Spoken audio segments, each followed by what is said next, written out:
Dagsang blood donor sa ika-28 taon ng Sagip Dugtong Buhay Bloodletting event ng GMA Kapuso Foundation at Philippine Red Cross kahapon. Kasama sa mga nag-donate si AFP Chief of Staff General Romeo Browner Jr. Narito ang aking pagtutok.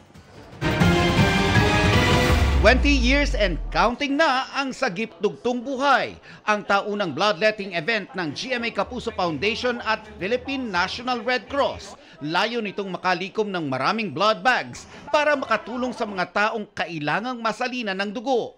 Natataon din ito sa birthday ng Ambassador and Special Advisor for GMA Kapuso Foundation at 24 oras anchor na si Mel Tiangco.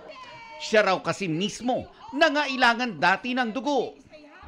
Na-heart attack ako nung mga panahong yun eh. So, I needed blood very badly. Ganito pala kahalaga ang dugo sa isang tao. And what better time to hold a bloodletting project, no, than on your birthday? Bakit?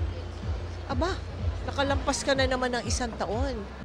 Kasamang nag-donate ng dugo ang Kapuso fans, pulis at sundalo sa pangunguna ni Armed Forces of the Philippines Chief of Staff General Romeo Browner Jr.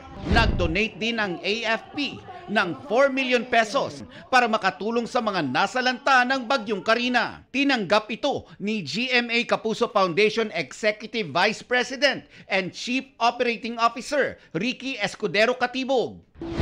Literal po na galing sa ating mga sundalo ito because this came from the subsistence allowance ng ating mga sundalo.